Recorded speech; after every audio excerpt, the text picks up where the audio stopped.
Donor तो ओ भी है, कर सकता है, कुछ फर्क नहीं पड़ेगा। ये को मतलब ओ वाला भी डोनेट कर सकता है, तो फिर कोई फर्क नहीं पड़ेगा। फर्क नहीं पड़ेगा। अपन जो हम्म। ये ब्लड ग्रुपिंग पढ़ते हैं, ये सिर्फ किसके लिए पढ़ते रहे? ब्लड ट्रांसफ्यूजन रिएक्शन के लिए। हाँ। मतलब किसी को ब्लड डोनेट करना है, किसी को एक्सेप्ट करना है, तो उसके लिए ब्लड ग्रुप देखा जाता है, ताकि आपके आरबीसी जो है इसके ऊपर एंटीबॉडी बाइंड होके उसका लाइसिस ना हो। क्योंकि अगर एंटीबॉडी आपके पास में मिल गए वो आरबीसी के अगेंस्ट में, तो एंटीबॉडी जाके बाइंड हो जाएंगे। जैसे अपन ने बोला ए के पास में बी वाले एंटीबॉडी होते हैं, तो बी वाला अगर आपने आरबीसी दिया या बी वाला ब्लड दिया तो क्या होगा, उसमें बी एंटीजन वाले आरबीसी है, उसके ऊपर फटाफट एंटीबॉडी बाइंड हो जाएंगे, कॉम्प्लीमेंट सिस्टम एक्टिवेट होगा और आरबीसी का लाइसिस हो जाएगा। हाँ। बराबर है क्या? हाँ तो सर। सिर्फ हम उसी के लिए ही ब्लड ग्रुप एंटीजन को पढ़ते हैं।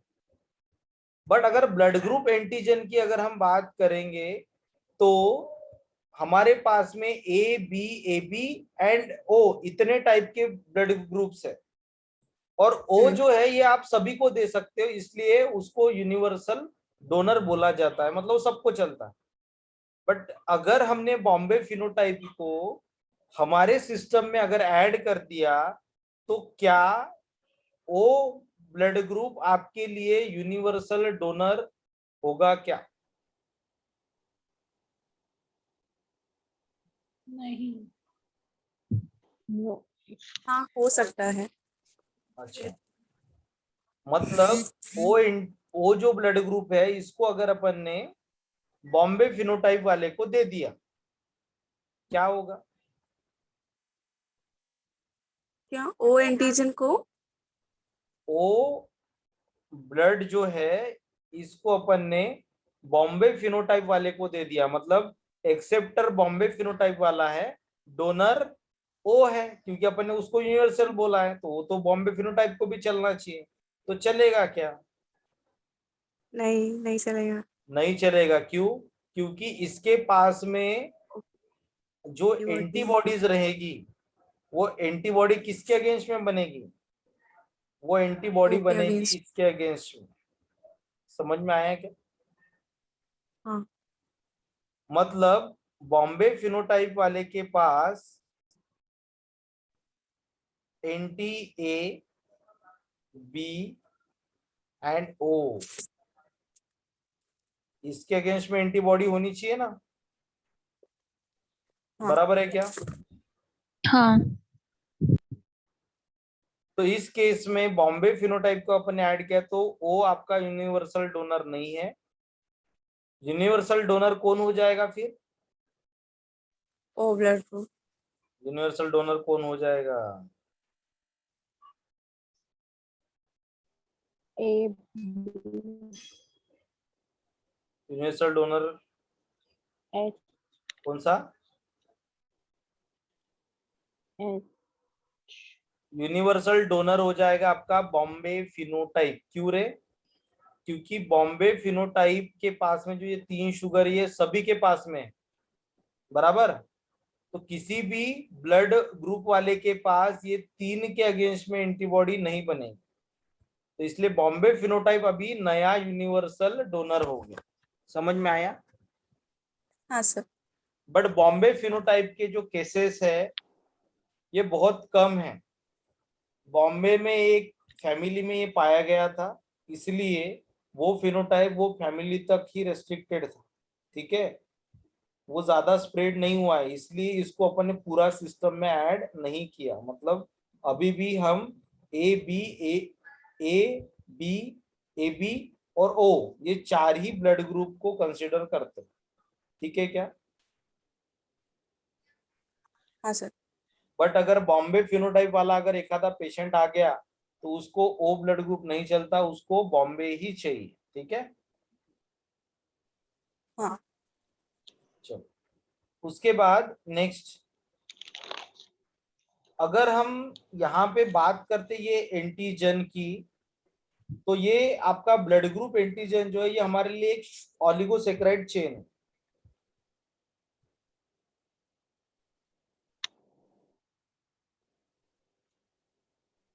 और आपके पास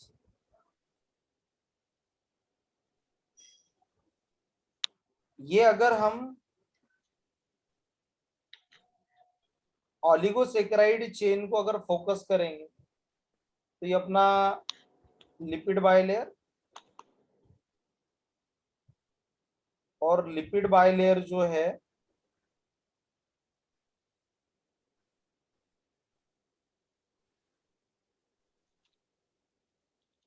इसके ऊपर आपके पास प्रोटीन रहेगा।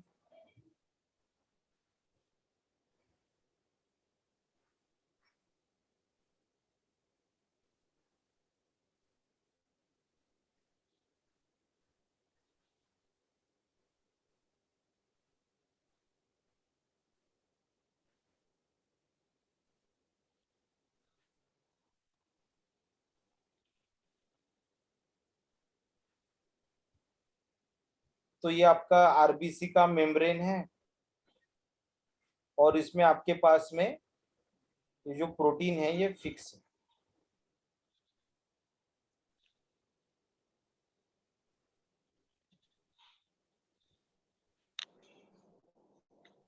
इसके अलावा आपके पास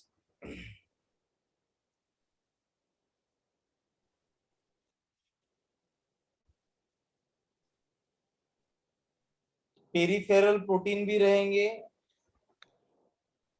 और कुछ आपके पास में ऐसे लिपिड्स भी रहेंगे जिसके ऊपर अपन शुगर को ऐड कर सकते। तो प्रोटीन के ऊपर अगर आपने शुगर को ऐड किया तो उसको बोला जाता है ग्लाइकोप्रोटीन, और आपने अगर लिपिड के ऊपर शुगर को ऐड किया तो उसको बोला जाता है ग्लाइकोलिपिड। ठीक है, ये हमारे पास में प्रोटीन के ऊपर मॉडिफिकेशन किया अपन ने, और दूसरा मॉडिफिकेशन कर रहे हम लिपिड मॉलिक्यूल के ऊपर। तो जो आपके पास में ब्लड ग्रुप एंटीजन होता है, ये ब्लड ग्रुप एंटीजन मींस ये ग्लाइकोप्रोटीन है या ये ग्लाइकोलिपिड है। ठीक है क्या? हमारे पास में ब्लड ग्रुप एंटीजन का इतना ही पोर्शन, ये आपका ए हो सकता है या आपका बी हो सकता है। ठीक है, और अगर हमने यहां से यहां तक कंसीडर किया तो ये ओ हो सकता है। ठीक है क्या? हाँ सर। जिस प्रोटीन के ऊपर हम ऑलिगोसेकेराइड चेन का मॉडिफिकेशन करते उसको बोला जाता है बैंड 3 प्रोटीन।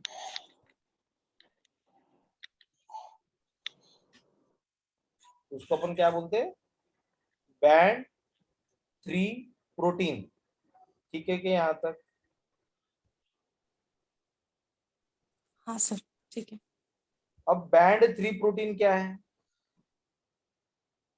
अगर सेकेंड यूनिट आपको याद आ रहा होगा तो जो अनायन ट्रांसपोर्टर होता है, ठीक है, जो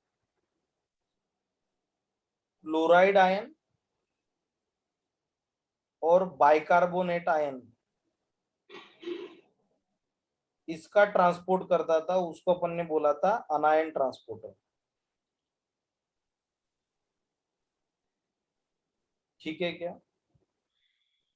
हाँ ठीक है।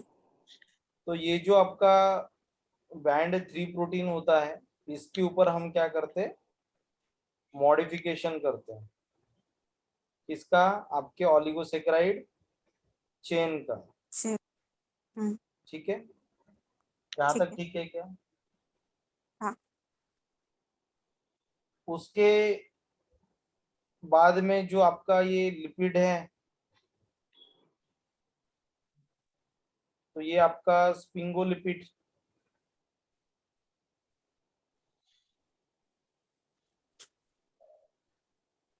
या फिर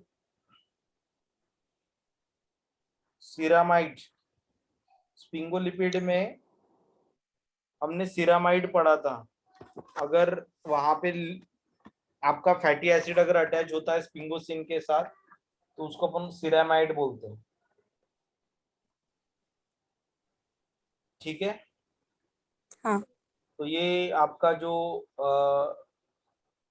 लिपिड है, ये लिपिड के ऊपर भी आप मॉडिफिकेशन कर सकते हैं।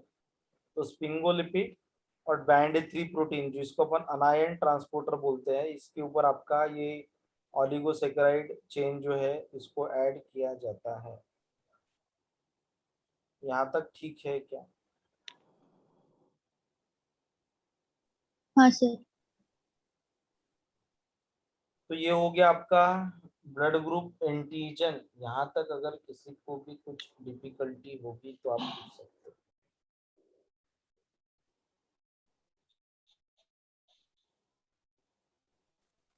सर, वो बॉम्बे फिनोटाइप को फिर कोई डोनेट नहीं कर सकता? बॉम्बे फिनोटाइप को कोई भी नहीं दे सकता ना। उनकी फैमिली का ही ब्लड लगता? हाँ, वो बॉम्बे फिनोटाइप को सिर्फ बॉम्बे फिनोटाइप वाला ही चाहिए, क्योंकि उसके पास में वो सभी के अगेंस्ट में एंटीबॉडीज है ना।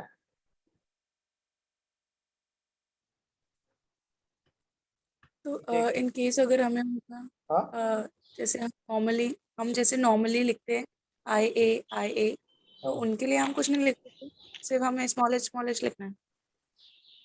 अपन नॉर्मली क्या आई लिखते तो और ये एंटीजन, हाँ, ये ए एंटीजन। हाँ तो और इसमें एच या फिर कैपिटल एच या फिर capital H small H homozygous या हेटेरोजाइगस होता है? नहीं, देखो अपन नॉर्मली जीनोटाइप कैसे लिखते हैं, आई लिखा अपन ने, तो हमारे पास हम्म में कैपिटल एच और capital H small capital H, H. मतलब अपन हाँ इसको ऐसे लिख सकते हैं ना,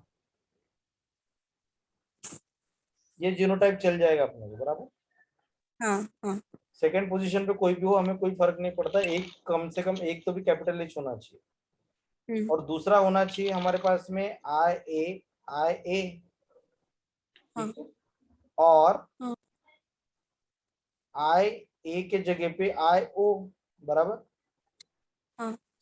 ये जीनोटाइप कैसे हो गया पता है क्या? ये ऐसा कैपिटल ए डैश कैपिटल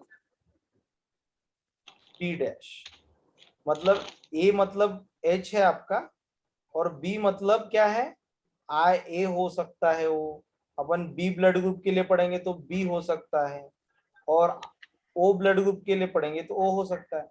मतलब ये अपना डाई हाइब्रिड क्रॉस है हाँ ना, ये डाई हाइब्रिड या टू लोकस वाला एग्जांपल है कि अलग अलग लोकस जो है इसको हम इसका जीनोटाइप पढ़ रहे हैं अपन। तो H antigen is different and A B and O antigen is different. अगर आपके पास में ये जीनोटाइप है स्मॉल एच आई ए, फिर भी आपका जो ब्लड ग्रुप है ये बॉम्बे ही रहेगा। समझ में आ रहा है क्या? क्यों? क्योंकि आप जब तक एच नहीं बनाओगे तब तक मॉडिफिकेशन कैसे करोगे ना। ठीक है क्या? हाँ। तो अगर फिर आपको हमने आई लगाया क्यों? हाँ हमने वहां पे IA लगाया ही क्यों? लगाए क्यों मतलब? हमारे पास तो ए एंटीजन है ही नहीं। अरे बाबा वो जीनोटाइप की बात हो रही है ना, ठीक है। वो अपन जीनोटाइप की बात कर रहे हैं। मुझे एक बात बताओ, अपन ने एच लोकस कहाँ पे पढ़ा? 19 के ऊपर। ए लोकस कहाँ पे पढ़ा? 9 क्रोमोसोम। 9 क्रोमोसोम के ऊपर। बी कहाँ पे पढ़ा? 6 के ऊपर, 6 क्रोमोसोम। है ना। ये हम्म देखो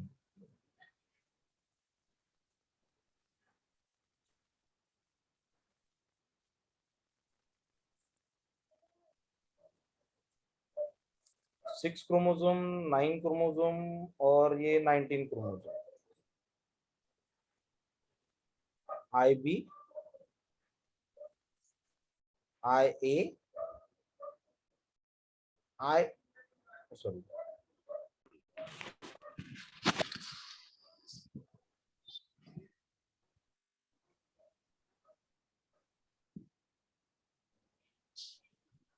H, ठीक है क्या? हाँ सर। इसकी 2 कॉपी रहेगी क्रोमोसोम 6 की, हाँ हाँ बराबर। उसके बाद हाँ। में आपके पास में 9 जो है इसकी 2 कॉपी रहेगी, हम्म और 19 जो है इसकी 2 कॉपी रहेगी, हाँ बराबर है क्या? हाँ सर। तो अभी क्रोमोसोम अलग अलग है ना, हम अगर ये इसको कंसिडर कर रहे हैं, हम्म इसको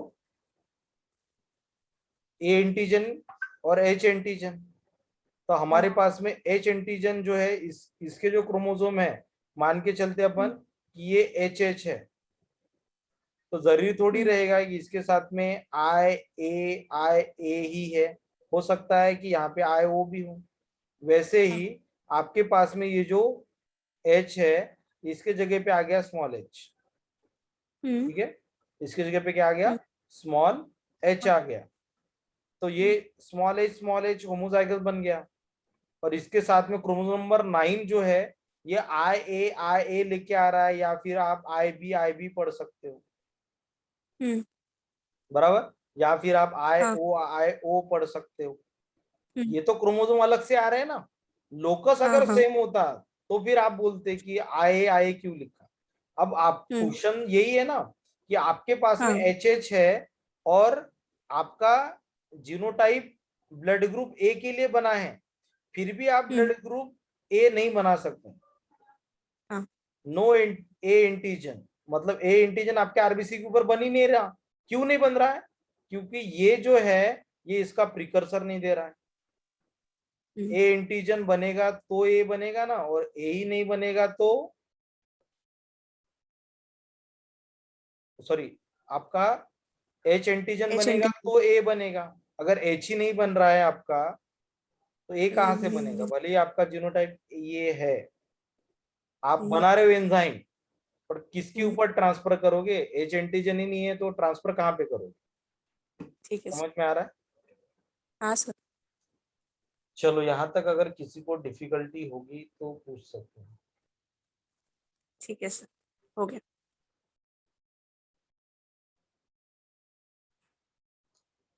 सबको समझ में आया क्या?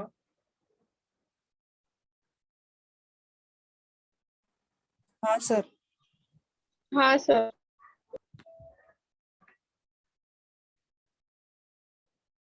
उसके बाद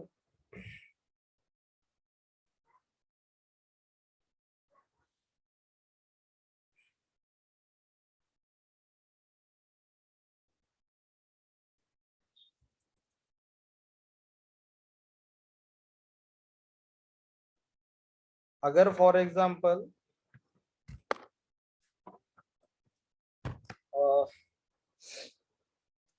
आपके पास ये पेरेंट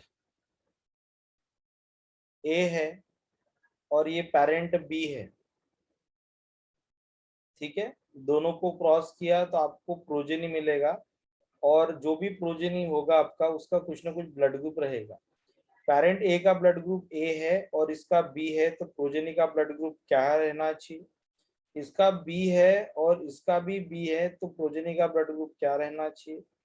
इसका ए है, इसका ए है, इसका ओ है, इसका ए है, ओ बी, ए बी, ओ, ठीक है।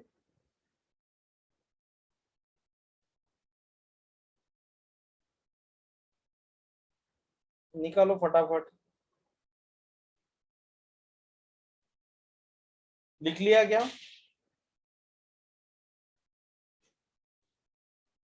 हाँ सर।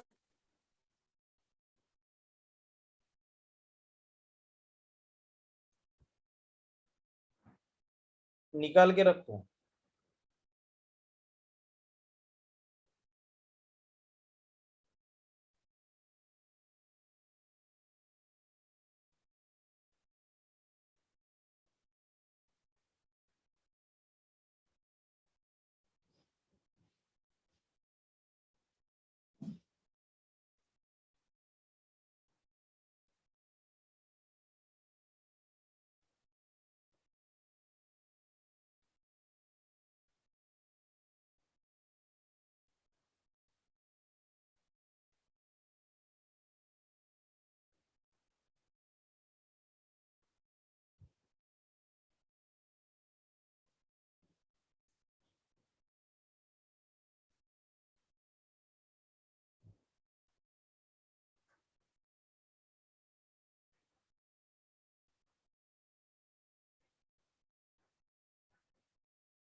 निकल गया क्या रे? आंसर निकल गया क्या?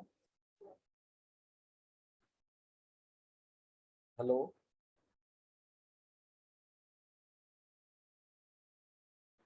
आवाज आ रही है क्या? हाँ सर, हो गया। देखो, ए बी अगर है, एक का ए है एक का बी है, इसका मतलब एक का आई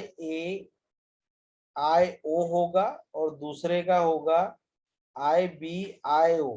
मैंने बोला था कि आप यहाँ पे IA भी लिख सकते, बट जो मैक्सिमम प्रोबेबिलिटी होती है ब्लड ग्रुप्स की कि मैक्सिमम कितने ब्लड ग्रुप निकल सकते हैं, वो ए के केस में नहीं निकलेगा, इसलिए हमें हेट्रोजाइगस ही लेना है। समझ में आ रहा है ना? इसको क्रॉस अगर करते अपन, तो इसको क्रॉस करने के बाद में क्या मिलेगा? IAIB। दूसरा क्या मिलेगा? IAIO। तीसरा क्या मिलेगा? IBIO। बराबर। और सबसे लास्ट में क्या मिलेगा? IOIO। मतलब O blood group, B blood group, A blood group and AB। ठीक है क्या?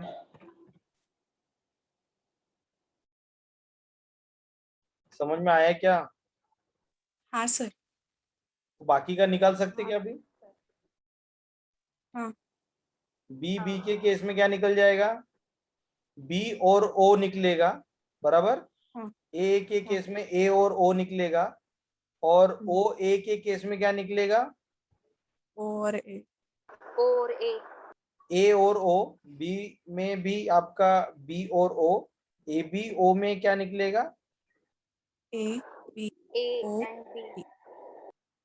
इस केस में क्या निकलेगा? चारों निकलेंगे। सारा निकलेगा।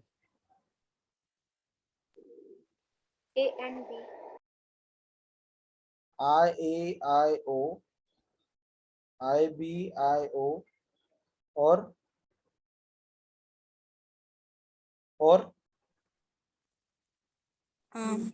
IAIO IB ना,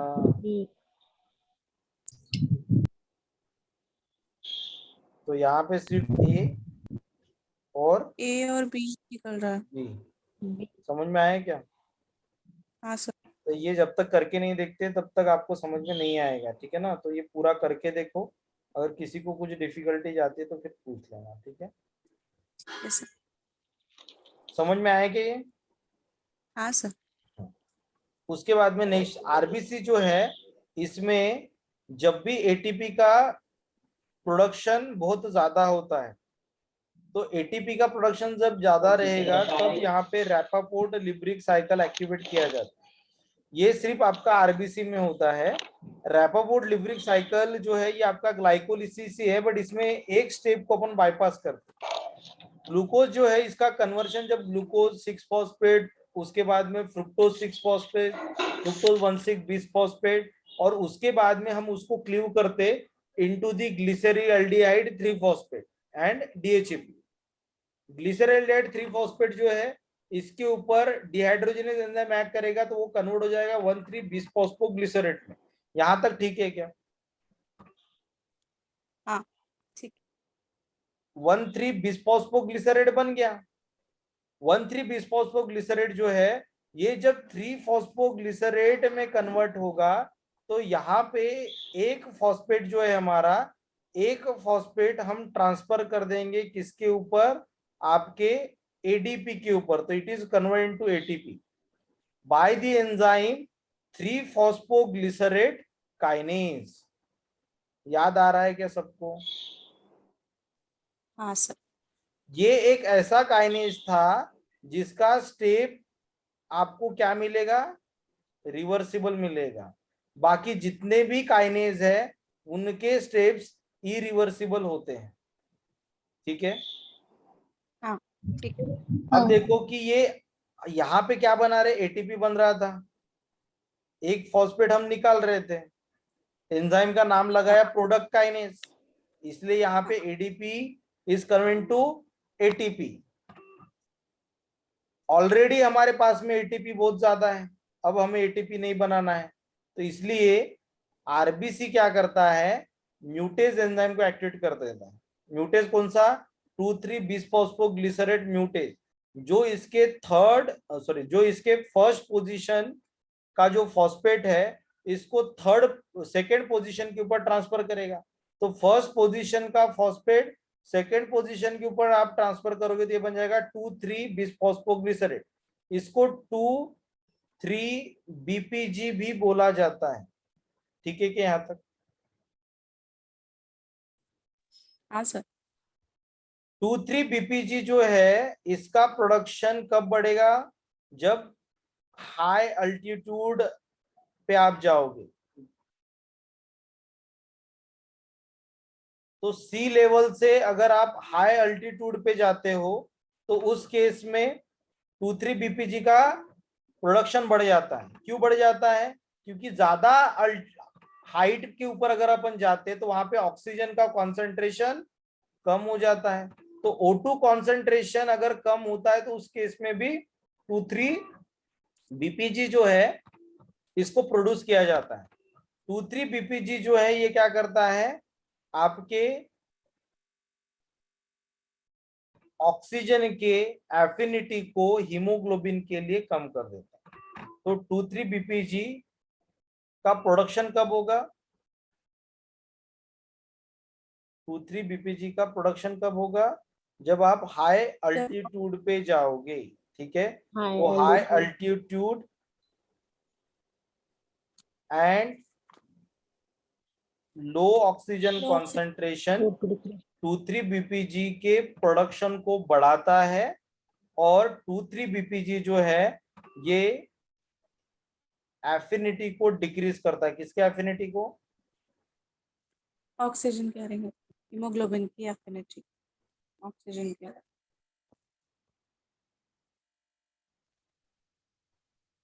तो एचबी से फटाफट O2 जो है ये अभी रिलीज होना स्टार्ट हो जाएगा। ठीक है ना, ठीक है क्या? हाँ ठीक है। हाँ सर। अब देखो 2,3 बिसफॉस्फोग्लिसरेट बन गया। 2,3 बिसफॉस्फोग्लिसरेट जो है ये आपका by the enzyme phosphatase convert हो जाएगा किसमें, 3-फॉस्फोग्लिसरेट में, है ना। और यहाँ पे आपका सिर्फ वाटर को ऐड करके हम फॉस्फेट को रिमूव कर रहे हैं। मतलब ये स्टेप में फॉस्फेट ऐसे ही बाहर निकल रहा है। आपका जो ये वाला स्टेप था ग्लाइकोलिसिस का, उसमें एटीपी का प्रोडक्शन हो रहा था। ठीक है क्या? हाँ सर। मतलब रैपापोर्ट लिबरिक साइकिल जो है इसमें टोटल एटीपी कितना प्रोड्यूस होता है, तो उसके लिए ग्लाइकोलिसिस का माल पता होना चाहिए। तो टोटल एटीपी कितना प्रोड्यूस होगा, ग्लाइकोलिसिस में कितने एटीपी बनाते हैं,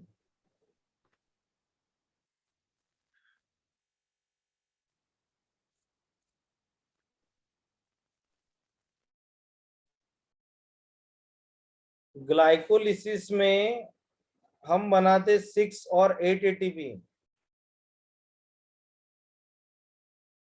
ठीक है क्या? तो ग्लाइकोलिसिस माइनस आपको 2 एटीपी करना पड़ेगा, क्योंकि हमारे पास एक ग्लूकोज से 2 ग्लिसरॉल्डिहाइड 3-फॉस्फेट मिलते हैं। मतलब टोटल एटीपी हो जाएगा आपका 6 - 2 मतलब 4 एटीपी। और शटल पाथवे अगर आपका दूसरा है तो 8 - 2 मतलब ये आपका 6 एटीपी। ठीक है क्या? तो कितना हाँ एटीपी का सर। प्रोडक्शन होगा, 4 और 6 एटीपी। चलो ठीक है यहाँ तक। हाँ सर। तो यहाँ तक अगर किसी को डिफिकल्टी होगी तो आप पूछ सकते हैं।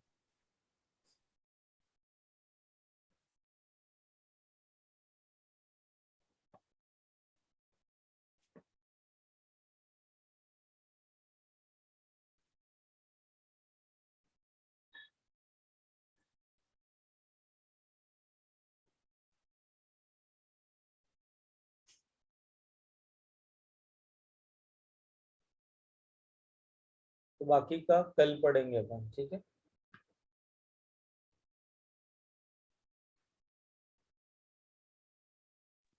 कल ठीक है सर। 10:15 बजे 10:15। Okay sir.